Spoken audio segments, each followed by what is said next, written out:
Hi, I'm Paul Marcel. I've blogged in the past about a number of modifications that I've made over time to my SawStop, and I thought I would do a quick video to give you an overview of each one of those modifications. A common one that people do will be to take out the extension wing that comes with the SawStop and put a router table in it. Now, I had a woodpecker's table before. It was a standalone table, so it was a fairly large one, the surface rather. I never did build a stand. So what I did with that is I simply cut it to fit inside here, and then I built a frame underneath that bolts into the two rails for the fence. That's what you can see, that there's a dust box that's hanging down there, and that's actually for the router. I built a dust box that fits inside that frame and is suspended by it. And then the connectors, actually I end up having these shelves are kind of hung on the same frames. It works out kind of well for storing, blades back there, some of the other throat plates, the all-important metal detector, and some other things just to clean the surfaces. Now, the part of it down here on the dust box is that I use a flex hose coming from my dust collector. Instead of having a blast gate to try switching between the router box or to the cabinet saw, what I did is I just simply switch this side to side. So you take this one off. If I put it over here, now it's on the router side of the dust box. And if I put it over here, it's on the cabinet saw. So it's much easier for me just to flip them between the two than to have engineered some fancy thing with blast gates, although I did sit around thinking about that for much too long. Now, the box itself, the router is on the inside. This portion here that is connected to the saw, when I said it was connected to the saw, what this connector is it's going into just a 4-inch piece of pipe that goes through to the other side of this box and has another connector like this. And I'll show you the back of the saw so that you can see how it's connected to the port that's on the back of the cabinet. So this just makes it easier for me to switch it on the front, but basically it's just a pass-through that goes all the way to the back. This one here, though, goes into the router dust box. Now, the dust box is shaped a little unusually. There's a floor platform here, and then it angles down, and then it comes across. The portion that comes across is actually a part of the door. The door is a two-part door, and you'll see that in the blog entry with some good photos. What that was made for is I made it so that I could open the door just to get access to the router, but I made it that the bottom could also cantilever down out of the way in case I wanted to ever put a lift in there and I needed a little bit more clearance. So that was just trying to think ahead. Probably over-engineered it, but that's okay. So this port here is down in that lower region. So in that sense there, you can just picture that there's a slope like that, making this a pass-through. It doesn't even go through the dust box whatsoever, and then this one here is for the dust box.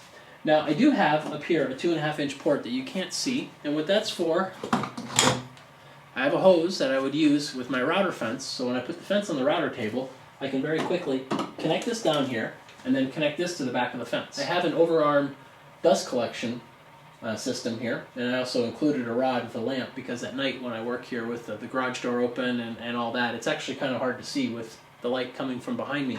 That adds just enough light. It's very, very dim, but you don't want it to be too bright with the mirror surface. Now, this is an addition that I've made that I haven't blogged about yet, so it's new with this video.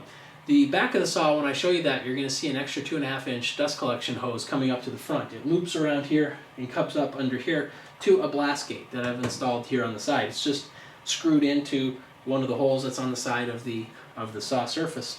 So with this blast gate, though, I can open it like this or I can close it. It's sharing the air that's going for this blade guard dust collection. Now, the reason I put this together is when I run, many times I use my track saw to put a straight edge on the board, right? So I'm going to edge joint using the track saw. Then afterwards I need to make my parallel cut to get the two edges parallel.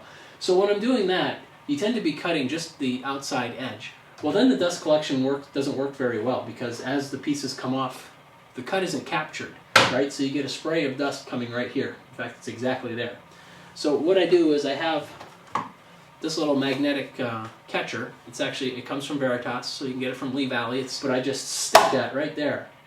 And then I use the same hose from the router fence. It plugs into the back, and then the other side plugs into this port here, and I open it.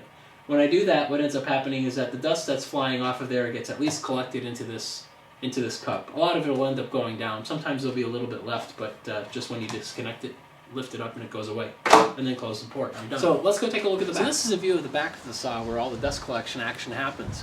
Now here is the dust box for the router that I showed you on the front, and this is the pass-through hose. So the pass-through comes through, and I have, in my case, I put a little 45-degree angle just to angle it down so that it wouldn't come out quite as far. And then the regular 4-inch pipe. I have a lot of connectors here, so it makes it all a little bit more rigid. And then there's some branching off that goes, this one here goes up to the overhead dust collection arm, and this one here is the one that goes to the side. I have that small blast gate on the side that I use for when I'm trimming the edge off of a board for dust collection. And then of course this goes to the cabinet. Now what I have here is it's suspended by a wire to hold all this together and also give it a little bit of flex in case I bump it, which happens on occasion. This blast gate that's down here helps me modulate how much air goes to the back of the saw here versus going up into the 2 other dust collection pipes. So I tend to keep it pretty closed, and I get good dust collection down in the cabinet, and up here I get fantastic dust collection off of the guard, as well as on the side here when I'm doing edge cuts. Actually, when I open that up, I'm very pleased with how much air I'm getting through both. So, and of course, if for some reason I was running a lot of dados or something where I wanted more collection in the cabinet, it's very easy for me to just flip this down. Now this part here is probably easier to see than to read the description that I have in the blog. This is for the overarm dust collection arm. So this is the EMT, the 1.25" EMT that I put all the way through the pipe here. These are compression fittings that then go loop around up to the top. And this is a piece of spa hose, a little extension spa hose. It was actually already made like that for me when I went to the store. So. And it even comes with a connector that's the perfect size for the back of the dust shroud. What I have is I made a box, so a 3-sided box, and then I put one extra piece of wood here into the front. But there's a gap here.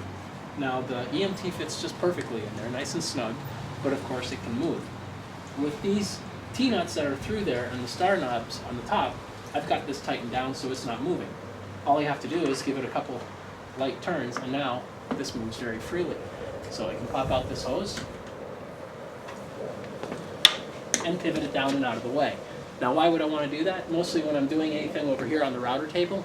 Usually it's not in the way, but if I was doing, say, some molding or something, or a wider board, maybe some coping with a coping sled, then this becomes an issue. So it's very easy to pivot it out of the way, and very easy to pivot it back. Just like that, and then back of the hose. Now, you've also seen another article where I talked about a special connection that I made to the SawStop, and this is that connection down here. What I have is I have a 4-prong plug that's going into the wall, so it's basically a 20-amp generator plug. And it's got 220 and a neutral line coming in, so I can make 110. So what I did here is I took the neutral line and one of the hots to create 2 110 plugs. I mean, it's just a regular duplex plug. It's a GFCI protected plug. And then I made the 220 plug down here. What I do is, this is the plug that's for the cabinet saw itself. I have it just suspended on some of the wood that's back here. I made some simple hooks to attach it. So this is for the SawStop itself, this is for the router, and then this is for the overhead, the overarm light. So it makes it very, very convenient for me to have everything here. Basically the saw itself, I can move it back and forth on its mobile base, and everything goes with it with one power cord, and I'm done. There's no hoses that are getting in the way. When I had dust collection going to my DC with a flex hose, that was coming down around here, and whenever I'd be moving the saw, I'd have to completely disconnect it also. I wouldn't be running into the hose and damaging it. So it's very nice. There is a 2.5-inch dust port that I placed down here, and that just uses this hose here so that it's very easy to plug into, and then this goes to the back of the fence. I also have another one of these on the front of the dust box. Okay, so now we're down hiding by the router dust box, so I can show you, give you a small tour of the way that works. Now you can see the frame that I used on the bottom here for securing the router top. All it is just a simple, there's 2 rails on the side and then 2 cross members that come across with some reinforcing pieces. That forms the square that this dust box, which is just a bunch of scrap ply, was screwed into from the top. So I can actually remove this top. It just uses some simple assembly screws near the top, and I can lift the top straight off and the dust bin will still remain there. So I did it that way so that I can insert little shims here wherever I need to make sure it stays flat and level with the rest of the saw surface. Now the dust box itself, you've seen the 2 adapters or the 2 connectors that come in here for the dust box. One of them is a pass-through, so we're not going to see it on the inside. The other one, if we open this up and take a look, you'll see that that's the one that actually opens up into this bottom floor. Now there's a sloping back here because what I've done is the pass-through for the saw cabinet hose goes in the back underneath this.